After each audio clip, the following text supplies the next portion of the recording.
So, as a math warm up, with the theory that you guys need to warm up, well, it's like before you run, you warm up. So, the same idea here is that before you become partner with AI, you warm up your brain, it warms up its, and my theory, and I always go on the theory, and I see it everywhere because I'm looking for it, is that we are going to be partners with AI. But to be partners with AI, we'd better be up to it. So, first of all, a little mathematical warm up. And that is Littlewood talking about what he thinks is worthwhile. Since Littlewood is a brilliant mathematician, and since there is an idea to learn from your teachers and actually see them, Littlewood, hey, Littlewood,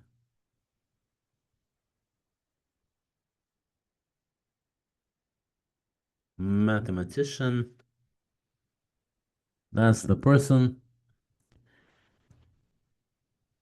And if that's the case, okay, I like that picture.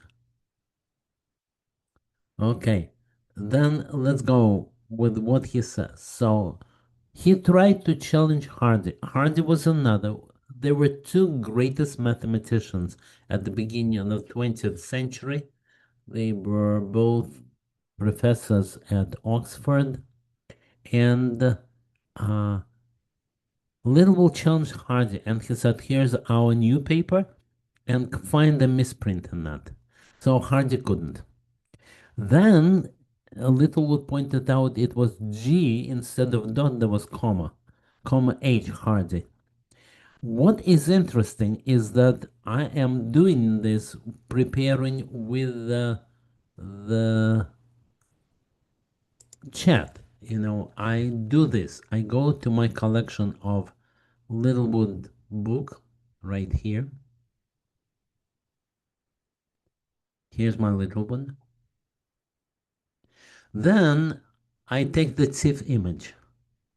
TIFF is famous with Lloyd because it makes the life of the other side harder. So I open it, I find what I am interested in, and by the way, there's a lot of heavy duty math. There's one place where he does quite a lot of math.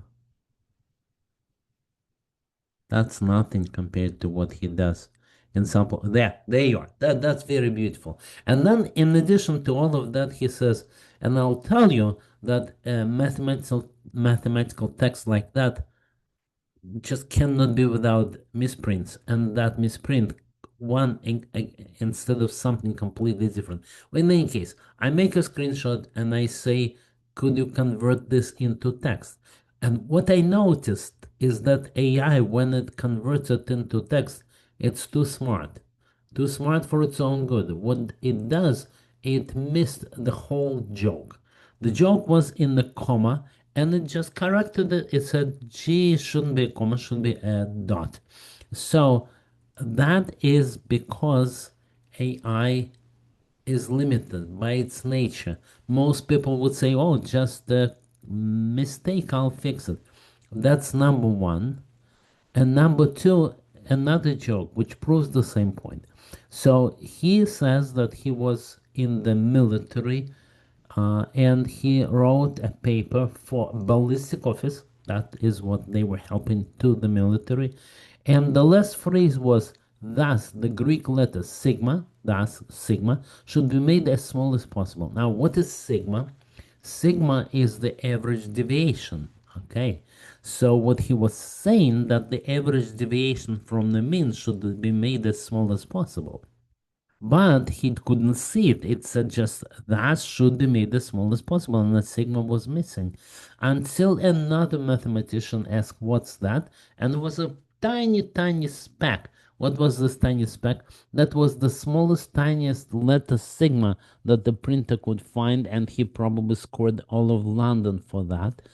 Now, if that doesn't strike you as funny right away, that's because mathematicians are very, very precise in their language, but you cannot avoid hidden assumptions. And that's what sharpens your brain. All right, sharpened brain, let's continue.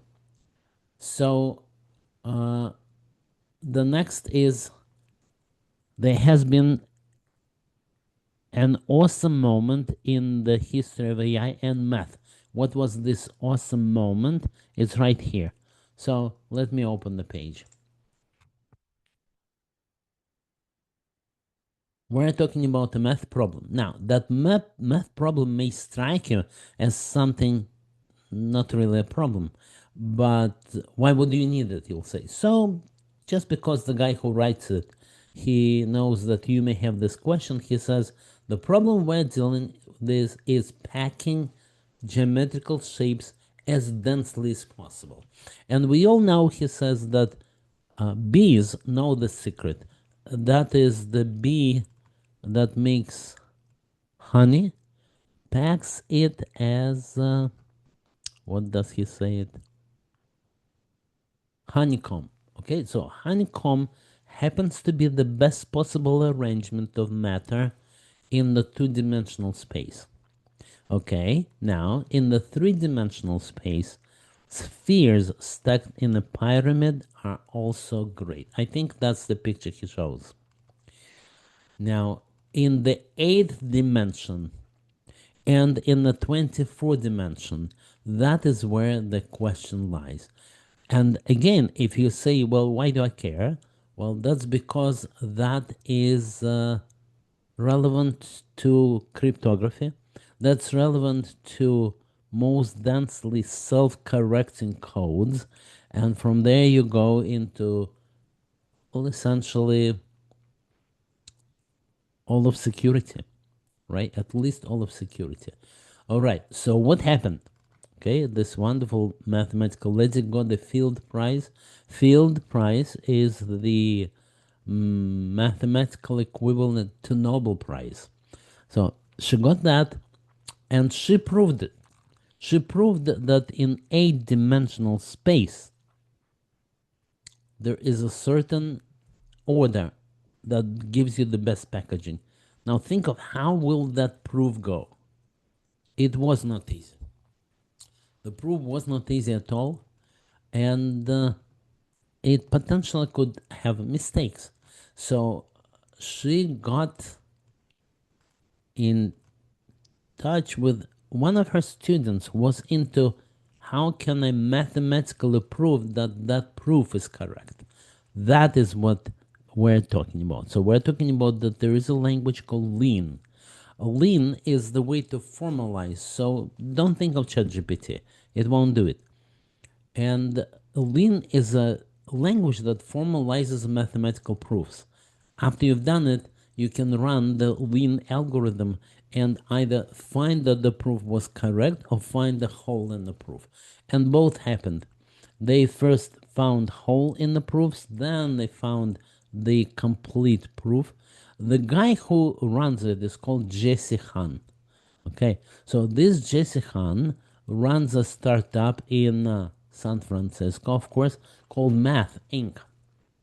And they joined the fray and they enjoyed proving what the famous names of Maria and Terence Tao, who is the previous Fields medalist, and Alice Kontorovich with him. That's what they were proving. Now, why do we need this? Think of that. You know, math is the queen of the universe. If that's what you think, then of course you need to understand and know the language. So they talk about the new model called Gauss. All of these things are really links. So if you go to my link, and I will remind you of that link, it's right here. So I'll show it to you again. Okay, I'll go to chat.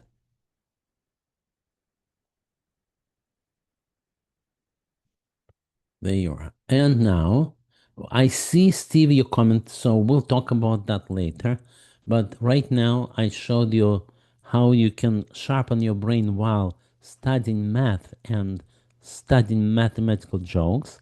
And now I'm showing you that even that was relevant to AI, but what's coming up is even more. So we have math on the border, on the cutting edge of AI. It's right here. The article is here. What is also interesting is that you can find all of that. You can find the open source model Gauss. It turns out there is another model called Aristotle for proving and verifying that your proof was correct. So all the links are extremely interesting, and that's what you can get once you go here. Okay, I think that's enough of a warm up. Now, the next is the news and the AI, and then Manus. So let's do it. Let's go to the news and AI, and I saw a couple interesting things. First of all, that is Andrew Ng, who, if you remember, he is a professor at the university himself, and I think Stanford University.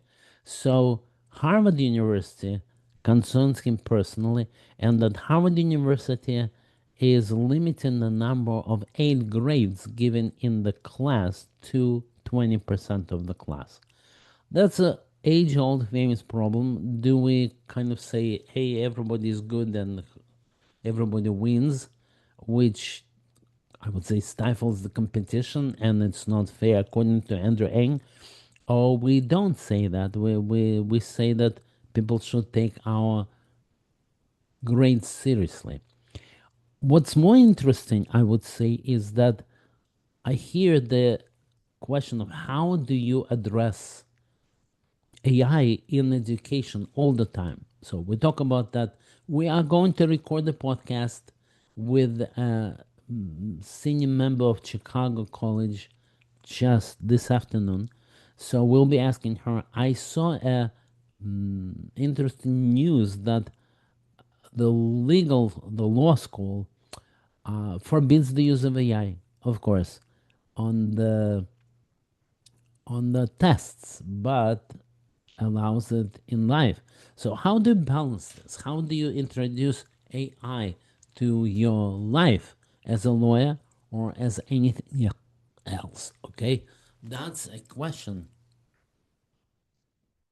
where you need a balance. So that article which talks about law school, it says, yeah, we need a balance, but how do you achieve it? No, nobody answers. That was one interesting thing. Another interesting thing was that course I showed you how to use it's Google models to generate images, and that was very interesting. I showed you the pictures. Okay, but look at the competition to OpenClaw. It turns out there is one more. Now that's an official picture of this Hermes.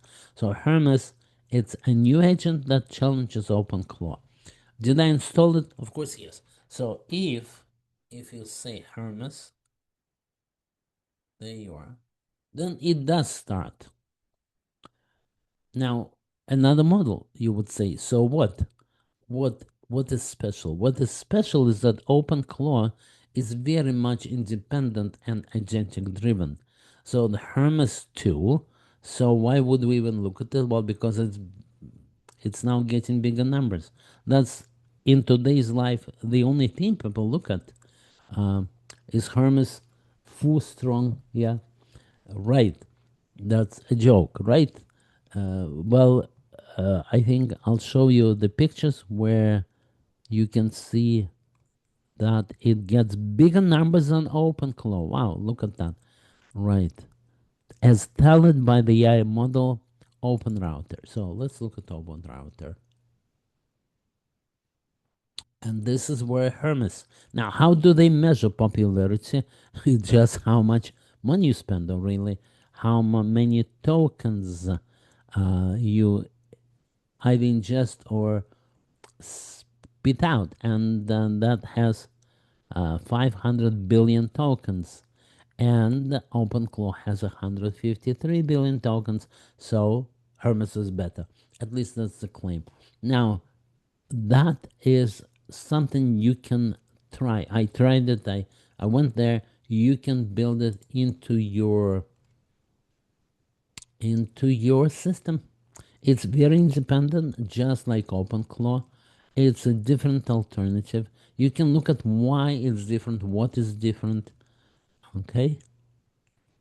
Now, how did they get that popularity? That I will have to tell you next time. And finally, one more interesting thing.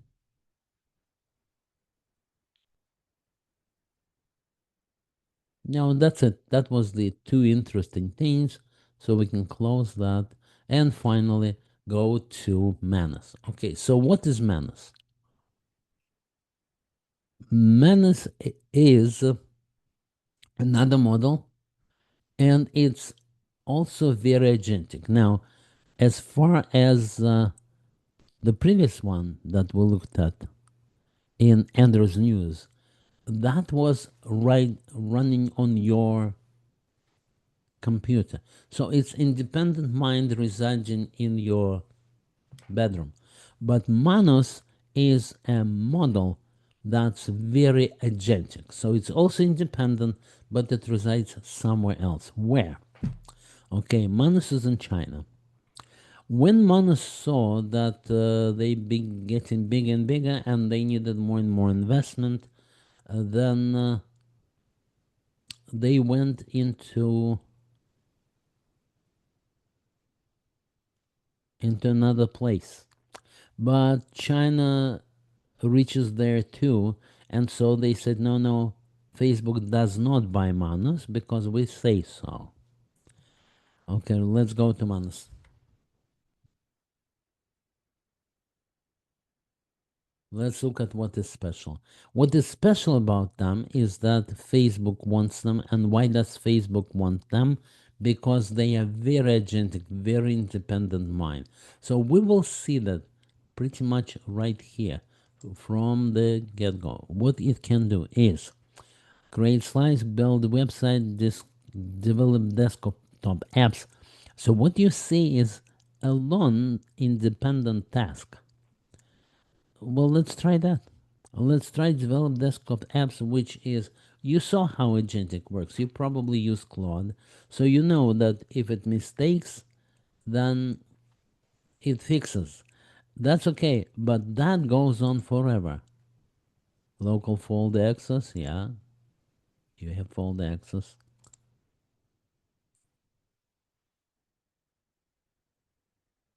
Hmm.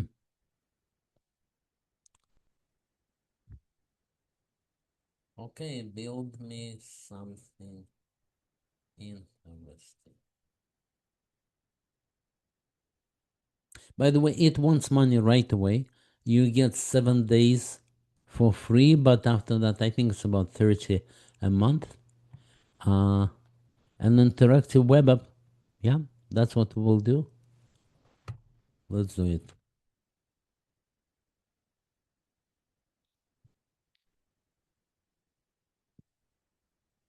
So let's see.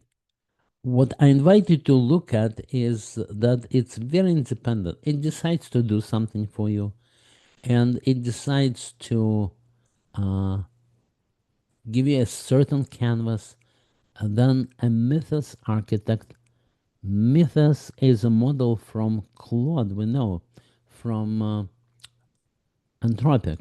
But in this case, it's a play on name. So, surprise me.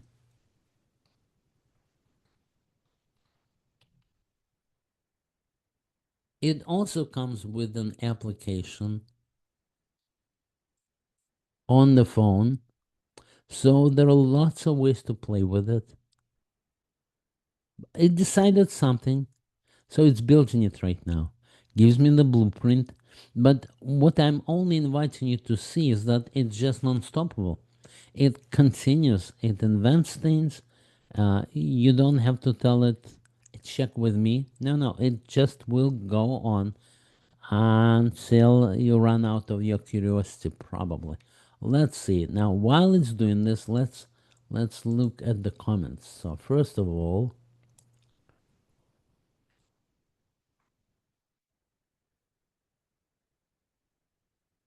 okay, I like what Paul says. Paul says, I really like Andrew Ng's thinking on this.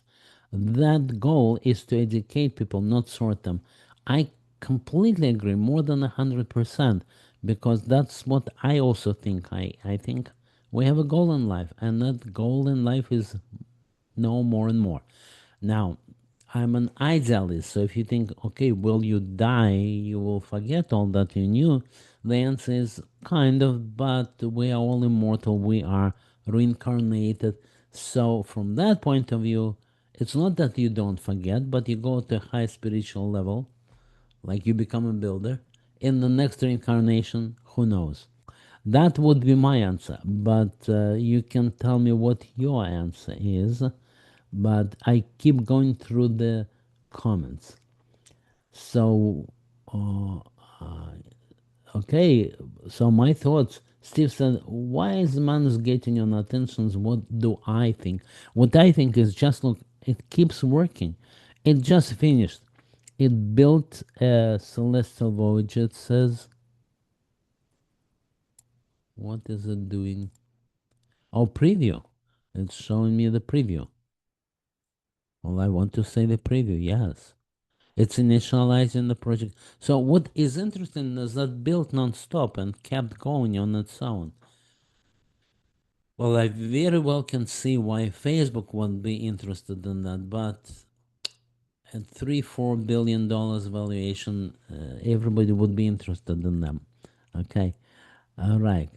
Next,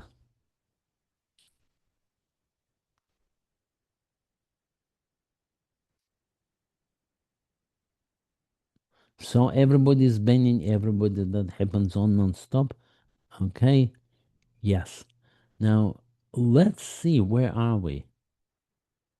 It does show up something. It's built in the website. Hang along, download the app, and get notified when it's ready. Okay. But I cannot download the app because I'm neither Windows nor Mac. I'm on Linux here. The app probably wouldn't work. Well, let's spend a couple minutes to see what it will build.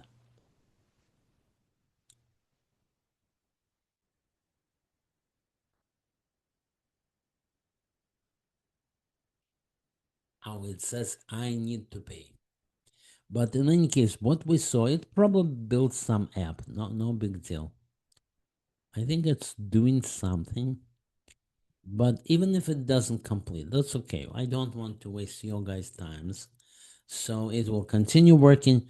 What's important is that it's very independent. That is what some people call over agentic. Over agentic means just takes too much initiative and does it on its own. While we're still waiting for those minutes, I'm opening the chat and I see,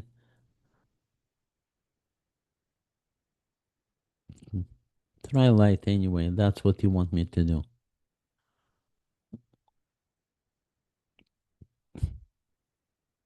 Okay, it built it and it's showing it. I'm removing all the other windows. Okay, so it says that's the project. That's similar to anything. Like I'm working on projects with Claude, and usually I work through specifications and I talk to it. Instead of writing specifications, I'm behaving as a manager. I'm saying that was good. So instead of step aside and not become completed, no, instead of that, you're saying that was good, but you need to fix this and that. Now it's built in the database. Now it's writing the code. I think it is CS, one of the JavaScript versions, I think. And it comments, so nothing very new compared to what, let's say, Claude Code will do, but very new in the sense that never asked me one question, almost not one. And you see, it keeps, what I want to see is, well, what will the application do? So we have to guess from the name, Celestial Voyager. So it probably has to do something. Celestial Voyager, you know, maybe I'll let it run. When it's done, I will, if it's interesting, I'll send you all an email. Okay? I'll send you Look, Manus worked for like 3 weeks, and that's what it completed. That's the normal time length nowadays, because this mathematical model, open Gauss, okay? So this mathematical model also worked for days, and then it got the proof. Well, okay, let me look at your comments. And it's still fun to see it work. Exactly. That was my point. That look, it's non-stop working, not asking me. I guess at a certain point I can chime in and say, wonderful, now let's do this. Okay. All right, let's look back. Let's look back here. We started with a math warm-up, but then we saw that today's math is very intertwined with here with AI. In fact, AI is your best friend. And that's what I meant when I said AI is your partner. Because you might ask, why do I need AI? It can either do everything, or mathematicians are still better. And the answer happens to be that it's a partnership where each one needs the other. By the way, that paper has all the links, and it also has the link to Terence Tao. He is an interesting personality. I wonder if that article, let's go back to the article, if I can find that link again. So, Terence Tao. Let's do Tao because sometimes he goes by Terry. Okay, that maybe is here. Yeah, that's one of the previous posts. So at least tell you what they are trying to prove with Terence Tao. There is a formula of how many prime numbers are there in the world. And it turns out that the further you go, the less prime numbers are there. But there are always prime numbers around. Of course, they are unpredictable, which is super important for training encryption algorithms and using encryption algorithms and for security, but we will not run out of them. So there is a formula by two German mathematicians, French mathematicians at the time, similar to this, but even though it was proven, can we formalize that proof? And can we make sure that it is really correct proof? That's what they're talking about. And it turns out, yes, that as of today, or as of this article, we can. Well, with that, I want to ask you questions or suggestions. So I'm going to stop sharing. I'm going to our chat. I'm asking questions or suggestions.